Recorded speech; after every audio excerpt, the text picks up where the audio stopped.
Hey y'all.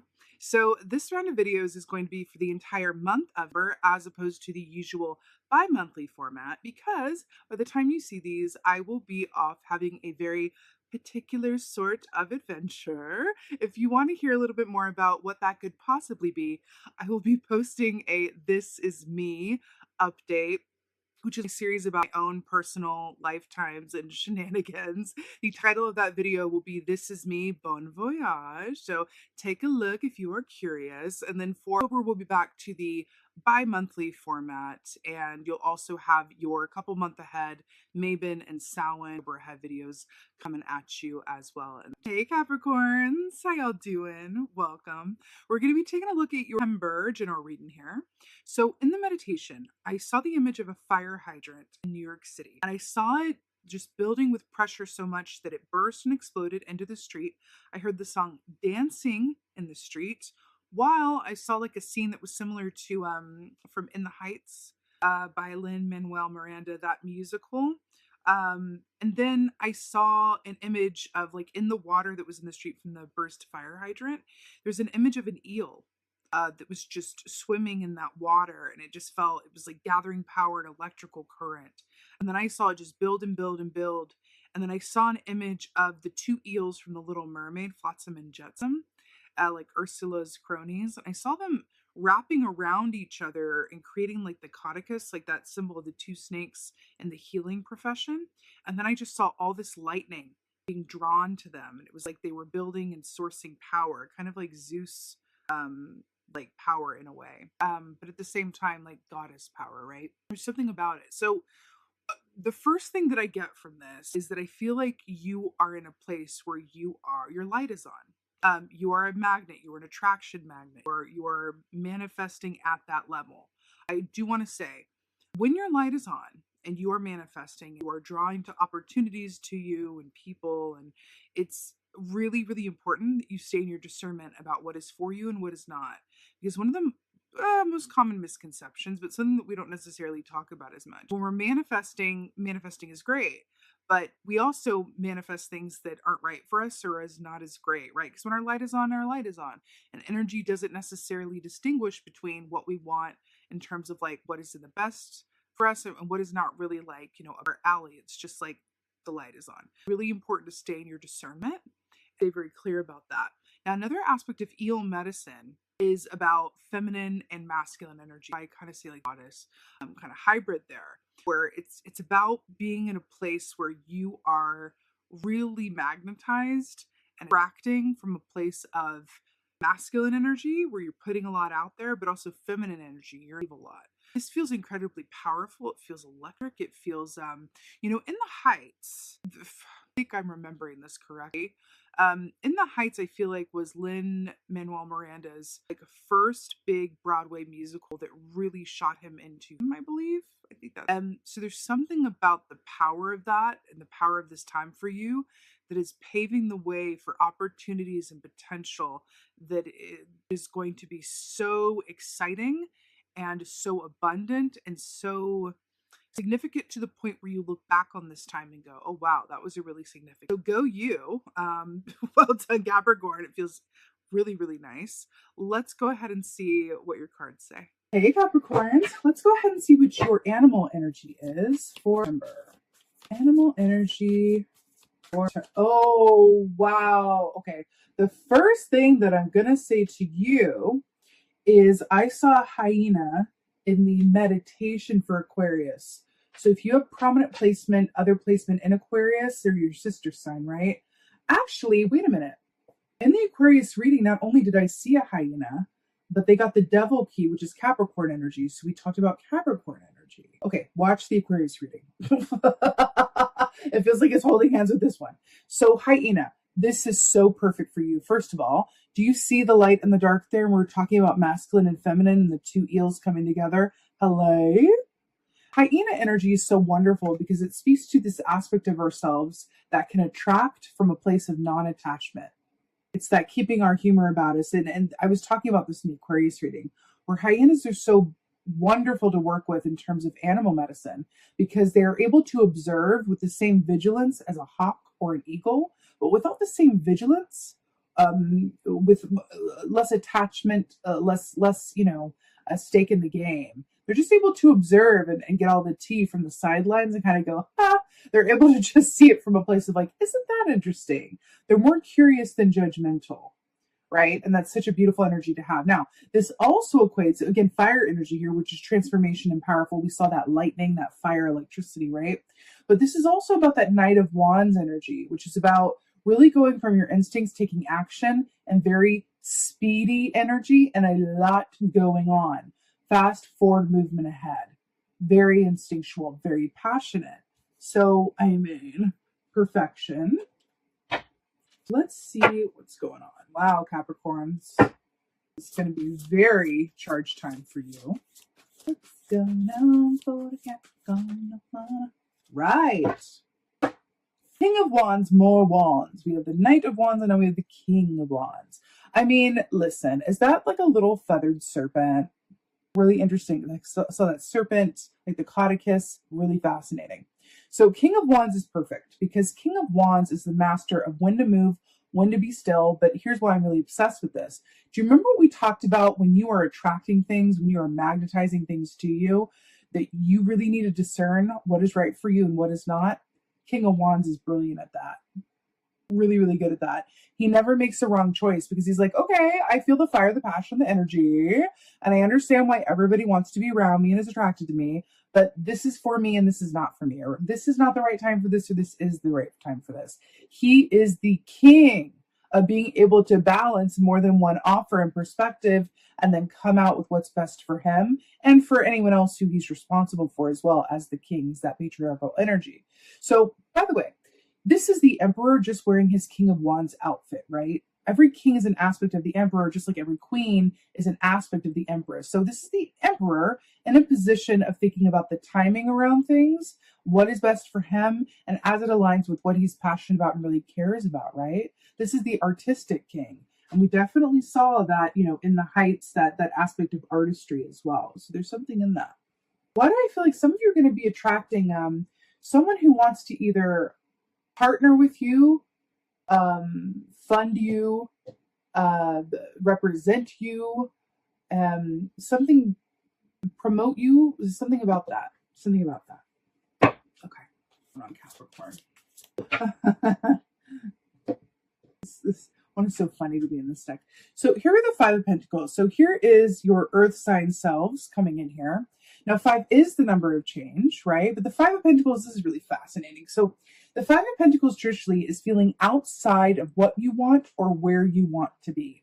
This is like, no, I'm not ready to go type of energy, right? But what's really fascinating about this is, number one, this is all down to aspects of how much you trust that your situation is aligned and that you're going to end up exactly where you're meant to be.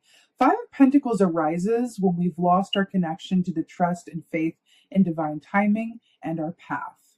Okay? Now, what's really interesting here is we have a frog that's pulling her away. Frog medicine is about detoxification, and it equates to that of the Ten of Wands, which is about carrying a very heavy load. It's about moving, it's about transitioning, and it's about really needing to finish out certain cycles before you can get back to the initial cycle. So it's another wand here in regards to the frog. When the frog comes up as kind of like an advice context, it's about allowing yourself to release emotional aspects of yourself that are either stuck in the past or need to be healed, or needing to just like delegate and let some things go in favor of other things that are more important. Life changes, we undergo shifts, and sometimes things that were really important need, less of our efforts that we have that to give to something else or someone else or ourselves, right? I feel like with all of this abundance, you're going to have less time for things than certain things that you thought, were really important or that you needed, or less ability around something. It may require you actually moving or taking on something that is going to be more responsibility. But I'm really hearing with this, Capricorn, a shadow aspect of you is thinking that you can do everything all by yourself, and that that's how it should be, and that you can just be the workhorse that you are and just go, go, go, go, go. And that, being successful doesn't always equate to having an enjoyable experience, right? That's, by the way, that's no shade. Every sign has a shadow aspect, and yours is coming up here with this Five of Pentacles. So I'm really hearing that sometimes part of growth is knowing what aspects to cut loose so that you can fully grow, right? Just like a plant, you've got to cut away the dead growth. And there's part of that coming through for you here in the Five of Pentacles. It's really important. Okay.